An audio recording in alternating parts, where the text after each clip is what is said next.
how it all went south. I have a bunch of questions for you off the top, Sean. Do you know what a meet and three is? A meet and three? Yeah. I have no idea. Really? Yeah, why would I? Shane, you know what that is? Yeah, meat and three sides. Oh, this is restaurant lingo. Yeah. You act like I know what you're talking about. I never worked in a restaurant. No. It's a Southern thing. Man, I never heard that. You get like the meat, the barbecue, the pork chop. Oh, I understand them. Okay. Yeah, but I just never heard that. Okay. Do you consider Waffle House a Southern restaurant? I do. From living here, though. But, I mean, we had them, and where I grew up in Maryland, we had Waffle House, so. Do you know how many locations there are of Waffle House in Georgia? Oh, 400. 430. Are you serious? Yeah, good job. Wow. The original one is not too far from where I live. Yeah. Yeah. Yeah, classic, right? Yeah, I love Waffle House. Cheesy eggs? Yeah. Smothered covered chops. Oh, I love it. Kind of the theme here. So you consider Waffle House a Southern restaurant. I think because of the Georgia roots, that helps, right? Yeah. But does it really serve Southern cuisine? Maybe not. But it's a Southern restaurant, let's just say. So I'm going to ask you which of these you like or dislike. Short ribs? Love them. Salisbury steak? Love it. Liver? No. Catfish? No. Not a catfish guy. Oh, it's so delicious. I know. It's a bottom feeder. It's like, what's that other fish that it's like the cheap fish at the supermarket that you can get, the white fish? Not like a cod. No. Tilapia. Yeah, it's like they eat all the scum off the bottom of the river or ocean. It's so good. What about collard greens? Love them. Fried pork chops? Yeah, man. Okay. And here's a few sides. Black eyed peas. Yeah. Candied yams. Yes. Mac and cheese. Love it. Okra and tomatoes. Yeah. Cornbread dressing. Mm-hmm. Okay. And you have to make a choice. Peach cobbler or banana pudding. I'm going to go peach cobbler. Okay. All right. I'm going to go peach cobbler because I love banana and banana things, and I eat banana all the time. Yeah. So peach cobbler, I don't have that much. So, yeah. So the list of items that I just told you about were some of the items from the menu of a super famous soul food restaurant in St. Louis that became the setting for a popular reality series on OWN, or the Oprah Winfrey Network. But that blew up as the main participants in the series were wrapped up in a wild murder-for-hire case. Welcome to Sweetie Pies was a reality show that ran for 9 seasons on OWN, chronicling the life at the soul food eatery in St. Louis run by one Miss Robbie, with many of the family members also taking part of the business. Now, Miss Robbie was a backup singer for Tina Turner before turning her eyes towards this iconic local family institution. Now, on the show, Tim Norman, Miss Robbie's son, is in constant conflict with her, but most especially about his relationship with his cousin Charles and his nephew Andre. Tragically, Andre Montgomery died at the age of 21. Again, he was Miss Robbie's grandson and Tim's nephew. He died. He was killed on Monday, March 14th, 2016. Now, police at the time said Andre had been shot in the head inside a home near Fairground Park in St. Louis. A second man was shot in the confusion and taken to the hospital after a third man fired on him, fearing his own safety. This is the shocking story of the murder plot surrounding this iconic spot and the famous TV family connected to it all. Live from 800 East Studios in Atlanta, Georgia, I'm Jason Hoke, and that's Sean Kipe, and this is how it all went south.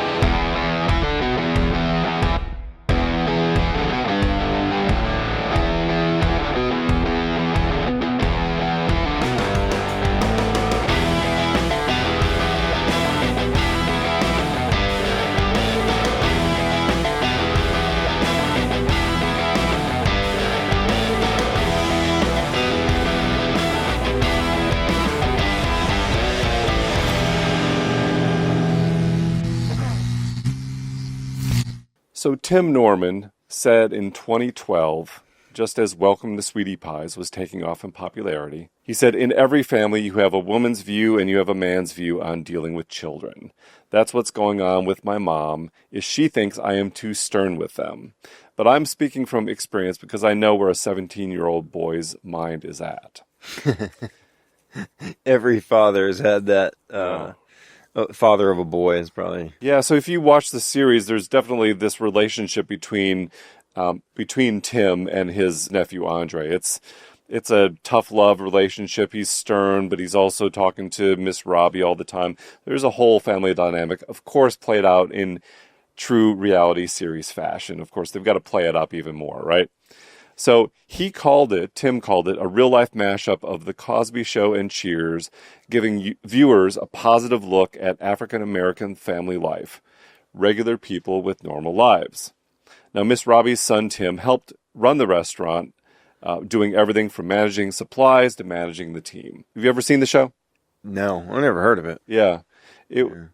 You still can find little clips of it on YouTube, but I think it's because of what we're going to talk about today. It's been scrubbed. They kind of slowly pulled it down. Yeah, it's but not I'm not like running in prime time or anything. I'm not a reality TV guy though. Anyway, Yeah. I mean, like the most successful. Like, have you ever watched Survivor? I used to. Yeah, never. Yeah. I don't know. It's like Game of Thrones. You Yeah. know, everyone in the world has seen Game of Thrones, and I haven't seen a minute of it. I watched Road Rules, Real World. I watched every reality show until I didn't, and now I think what we watch is I may or may not watch The Bachelor and The Bachelorette when it comes out. Maybe The Golden Bachelor. Just saying. And then the Real Housewives run on a rotation with my wife. So I was gonna say, it's just there. You got roped into that one. Yeah.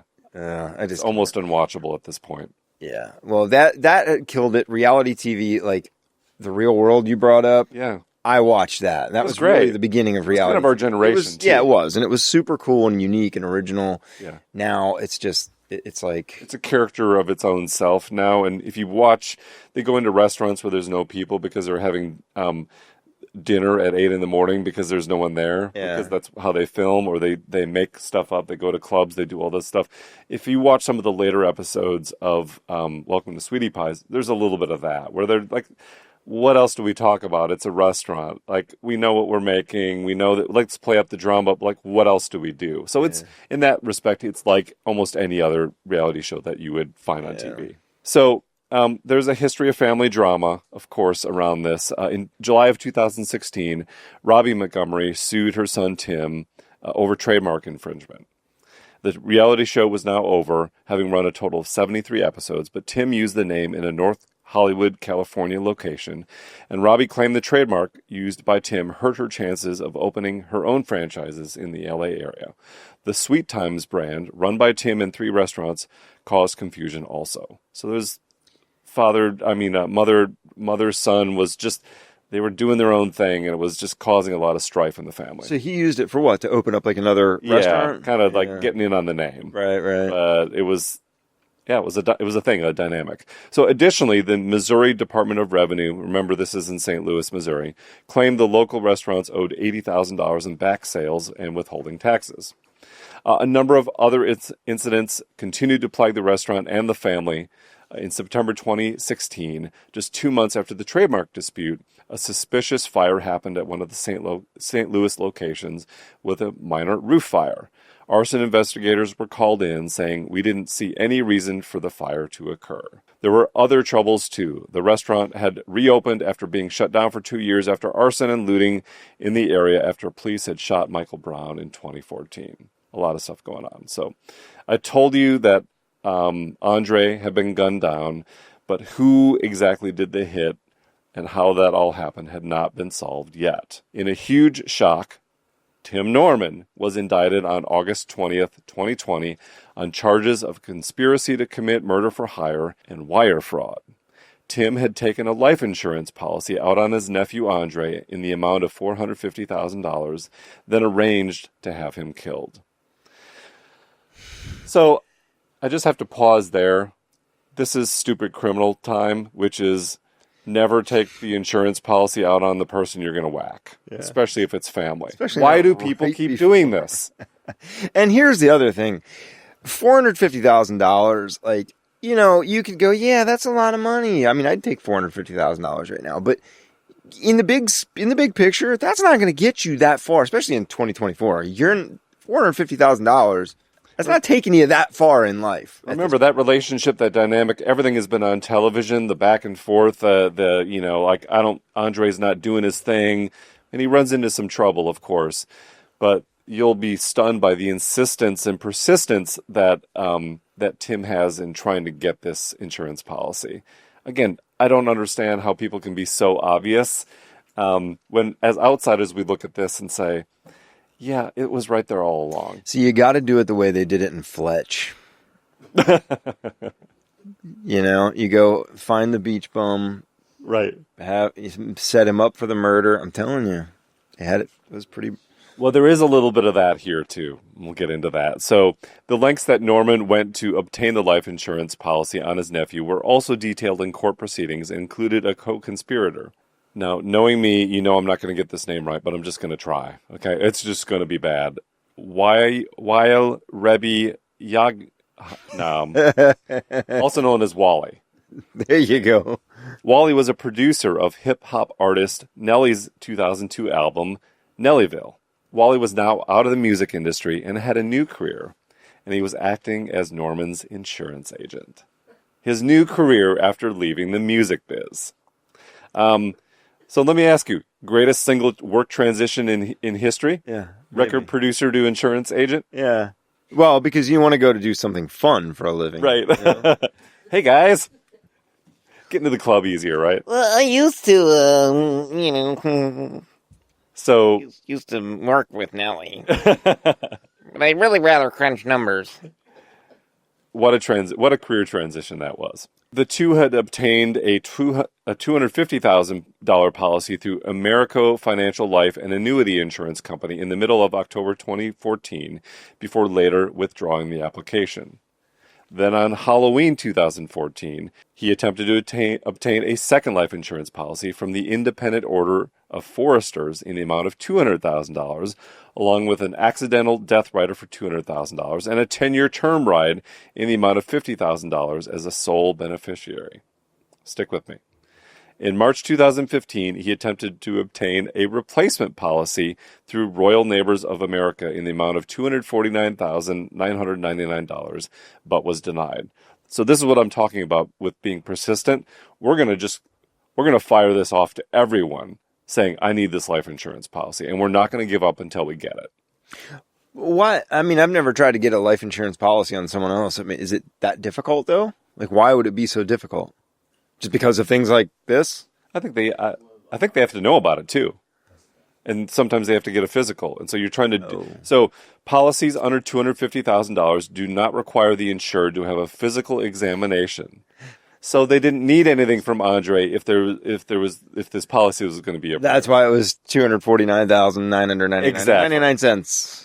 So each of these applications contained false information about Andre. Remember, Andre does not know about any of this, including that Andre had an annual income ranging from $28,000 to $100,000 and a net worth of $200,000.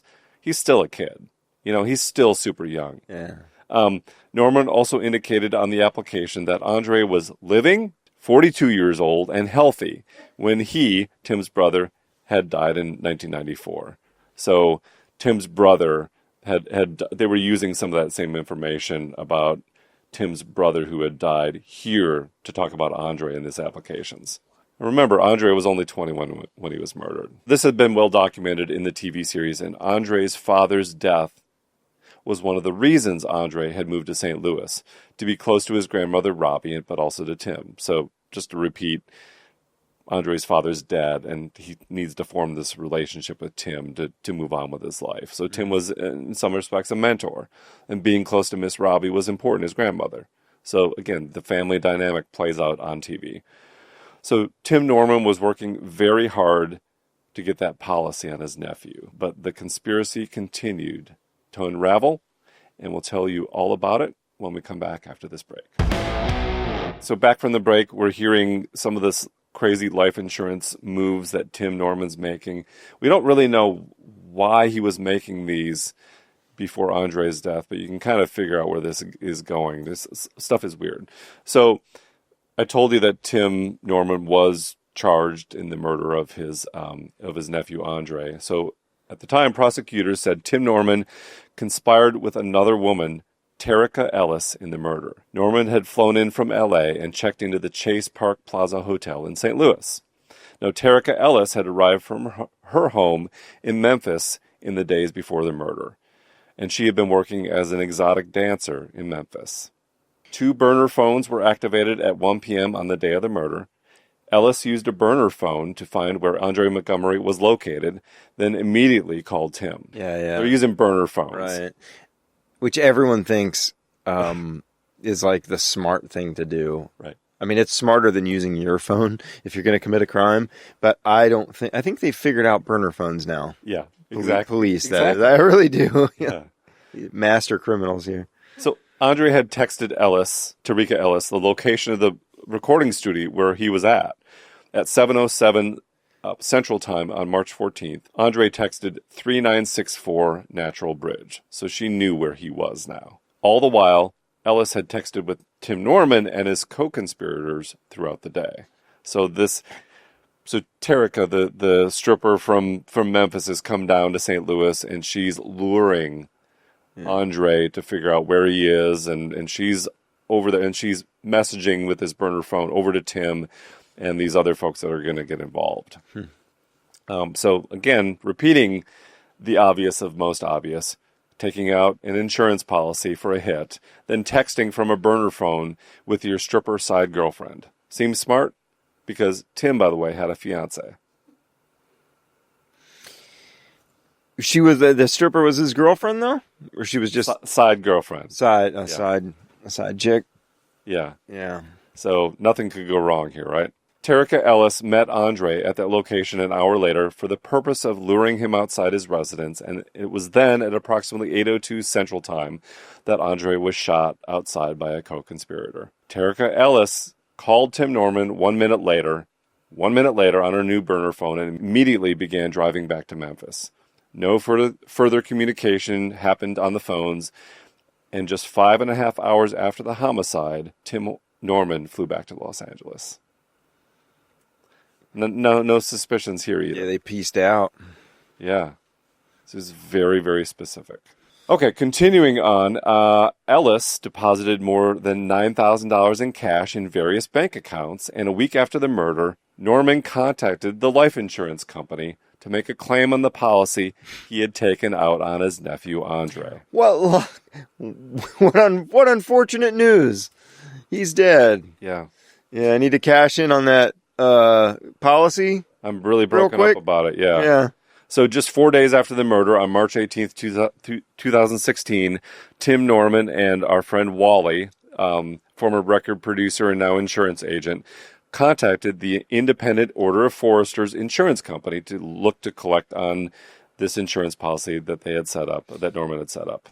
And what a random name of an insurance company. I've never heard that. No, I know. Like, you're really reaching, like, that's like Google. Yeah. There's no American Family. There's no Allstate. Like, you're like, what can I do to make this go away as quick as possible and never see anyone in person? Yeah. These guys will take anybody on.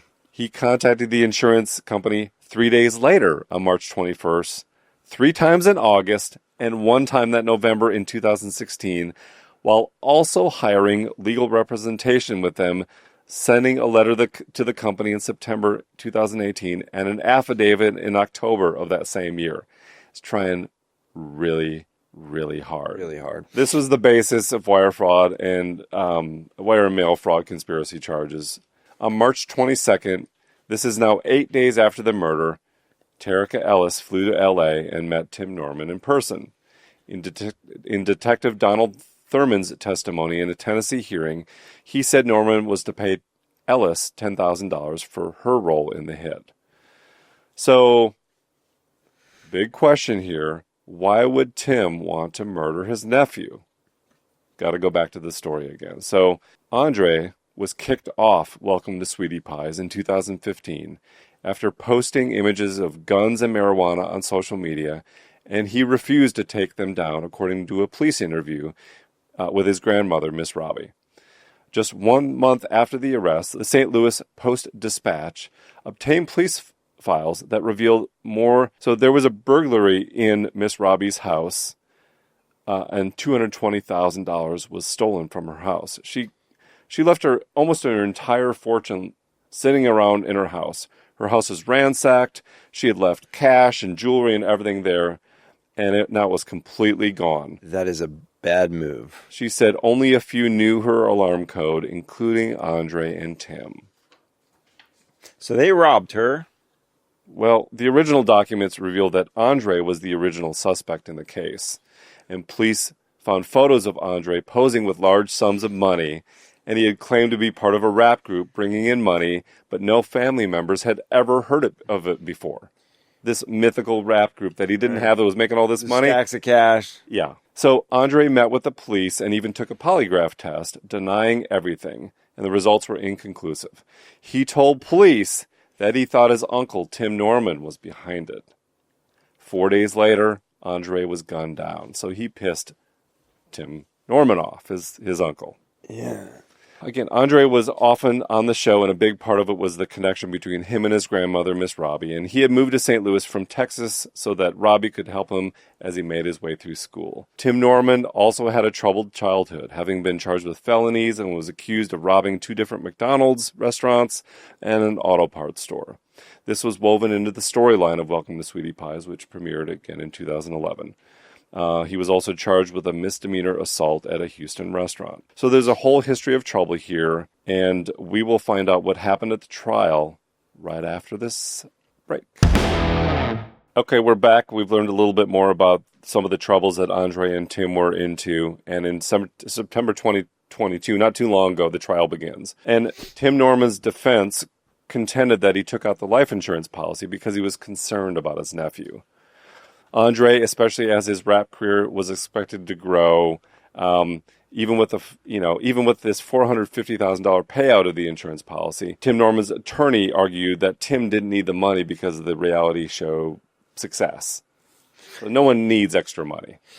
You just said because his rap career was expected to grow. Yeah. God, that just reminds me of Boogie Nights, where they go in when they're all like completely just coked out of their minds and they've been up for like 3 days, and they go into the recording studio and just god awful, and they go, "Give us the tapes, man. We're guaranteed a record deal. Have you heard the magic that's on these tapes? Give me the reason." Give me the reason. We take the tapes, we get the record deal, we pay you the money. It's just my career is expected to take off. It's guaranteed. It's sure money. Sure. So FBI Special Agent Christopher Faber testified that Norman had texted with a cousin approximately 2 months before the murder, and he said he had been evicted from his apartment and had $91,000 in expenses. This was when the reality show was on a hiatus. So all the money he was supposedly getting from the reality show, and why he didn't actually need the huge life insurance policy, the reality was hugely in debt, going nowhere, and the TV program wasn't even being filmed. So it does not look good for Tim. Yeah. Tim Norman said he believed it was Andre that had stolen the $220,000 from Miss Robbie's house, and he was looking for him. Now, remember Tarika Ellis, one of the accomplices in the murder, the stripper from Memphis, the one that had lured Andre outside before he was shot. She flipped at the trial and was now testifying as one of the 2 star witnesses. Ellis said she heard the gunshots at that scene. Can't even trust strippers these days. Can't, especially with burner phones. What happened in the old days when you could trust? You could really, right? Who can you trust these days? Who can you trust? So she said she heard the gunshots at the scene that day when Andre was gunned down, and she told the jury Tim Norman called her and said, "Don't worry about it. Go home." And that's what she did. She went back to Memphis. She said she had been in a long relationship with Norman, and he often paid her for sex. She met Norman at the Chase Park Plaza Hotel for sex, and it was there that Norman told her he was in town looking for his nephew. Norman showed her a photo of Andre, and she actually recognized him because he had been in the club the club was called Bottoms Up.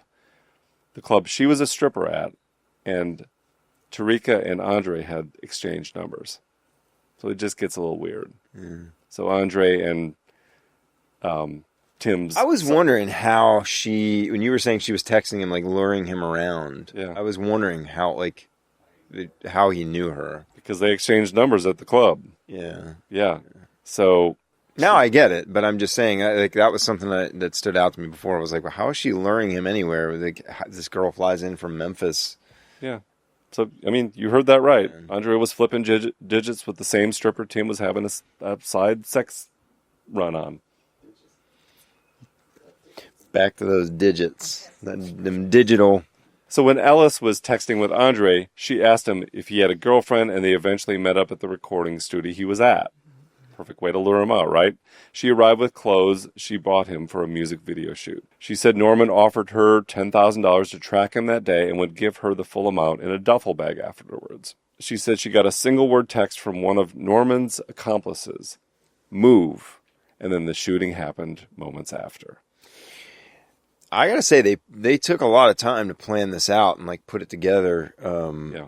It's God, feels like I'm hearing about the behind the scenes of the Kennedy assassination. I mean, like it's the grassy knoll. Yeah, seriously, I mean, it's that part is really well planned out, and the way they did this.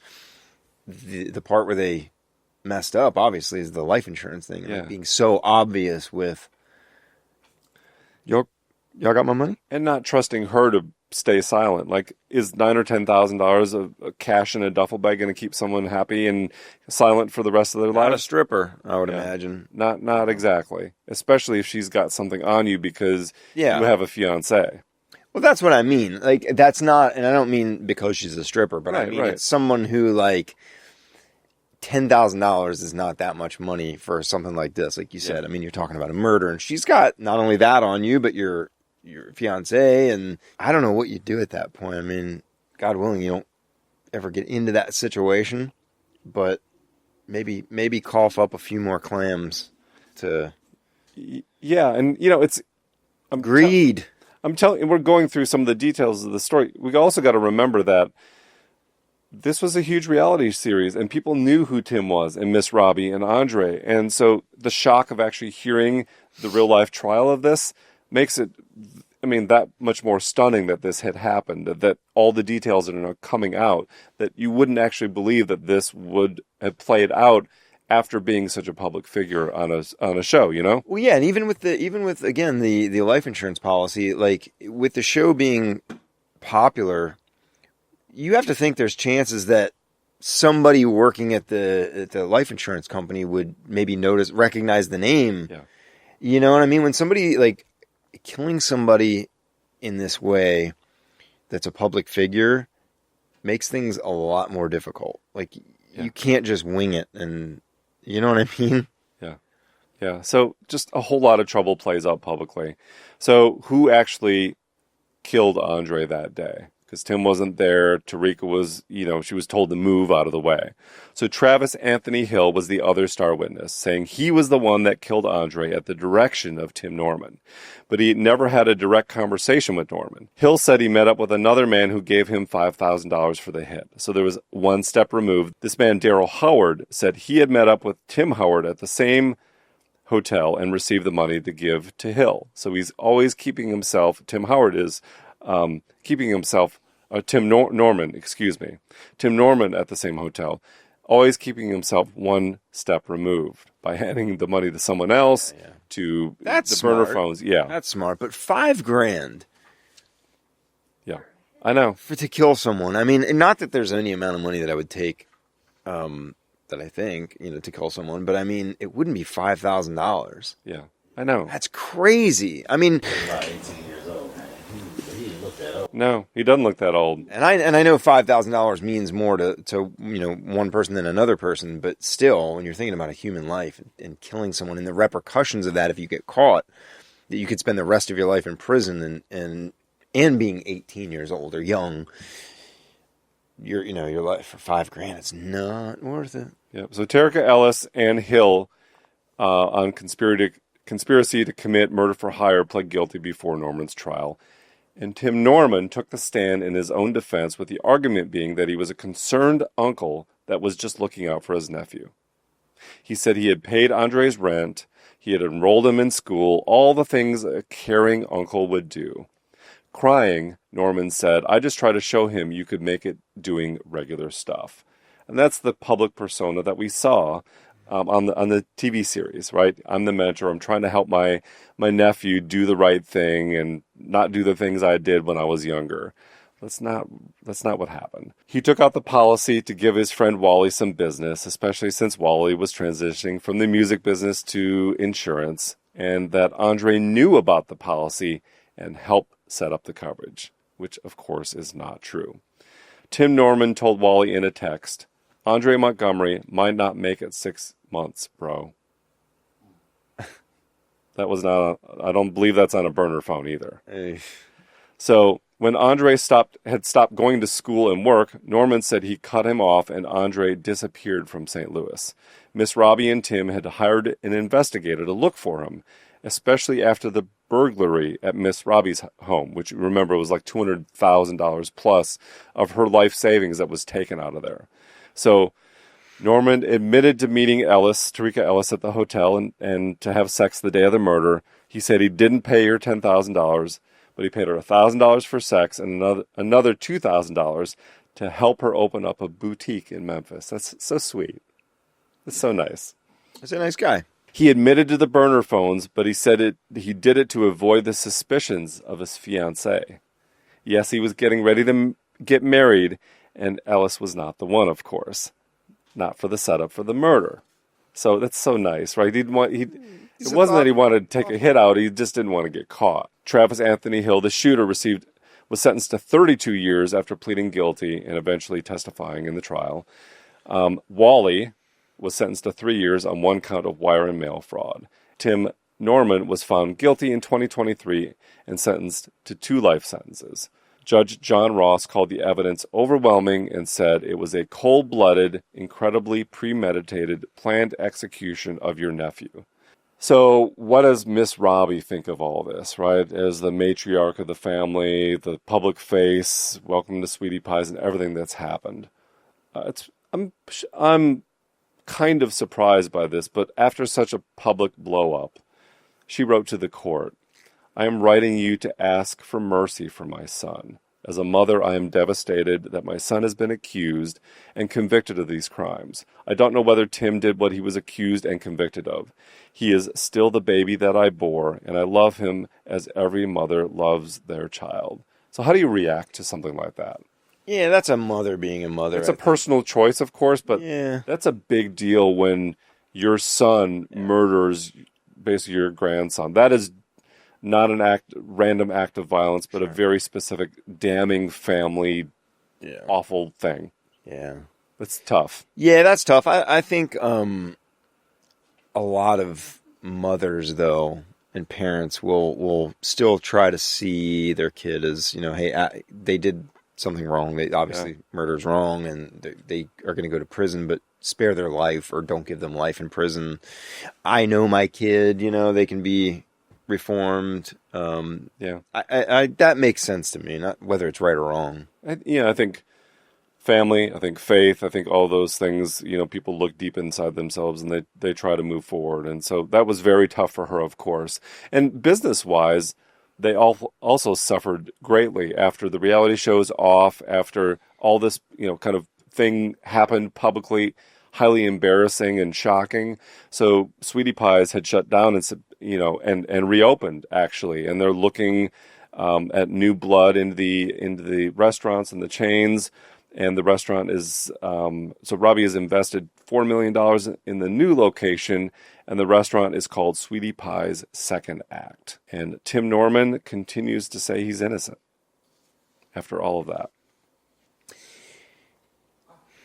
Interesting. Well, Second Act. I mean, when you get something that is known by the public and gives you some advantage. And I just mean even for a restaurant. Yeah. Even with something like this conspiracy, this murder, all this stuff that's happened behind the scenes, they're still coming out with the name Sweetie Pies. Like, it's recognizable. I'm still gonna roll with that. So I found out about this. I had a reporter reach out to me. He's like, this is happening in real time. I can get crews there. We can start doing it. I'm like, I don't even know what this story is. And he started to describe it to me.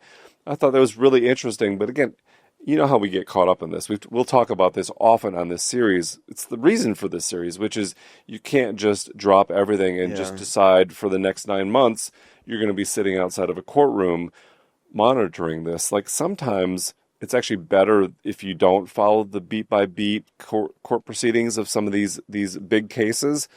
You almost need them to be wrapped up and resolved at the end so you can catch it all, because there's so much noise. There's so many delays. There's so many procedural things that happen in court that it was better to not be there and do that, because what are you going to do on a day-by-day basis? Yeah. I would rather sit down and talk to people afterwards and let them reflect and find out what on the whole story rather than be there. And so that's a tough thing to do when you feel the energy and the heat of everything.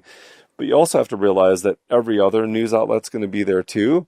And whatever you missed if you weren't there, they're going to probably cover, and you're going to be able to kind of come back to the story. So I wanted to be there, but for the reasons I just described, it just was not practical. But it was a story I had not forgotten about, and I'm glad we covered it in today's episode. Yeah, it's interesting. I agree with you. Sometimes, and again, think about sitting in court for 9 months. Yeah.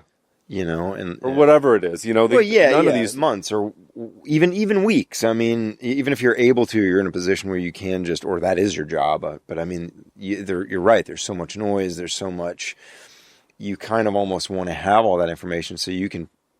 This has been proven not to be true, or this has been countered by someone else's testimony, and now we know this is the truth. Yeah. So when you're a little bit removed, then you can see, okay, this is the actual story. Yeah, there's so many kind of procedural things that have to happen in a trial, and so many, dismissals and jury pools. Ironically, it's actually parallels filming TV series and movies. Sure. They're very, very boring, very, very, very organized and time-consuming. And you can, I was just in Texas on a set for a day. And essentially what they shot all day is going to be used in 2 minutes of one episode in a 10-episode series. That's crazy. And you got to get the good stuff, but you've got to sit through. Can you imagine the crew day after day, just the grind of filming? It has a little bit of a parallel. So in some respects, like the reality TV series Welcome to Sweetie Pies may have been just as procedural and slow and boring as the actual trial of Tim Norman that this whole thing got spun out of. Well, thanks, Sean. We will see everyone next time on How It All Went South. That's it, man.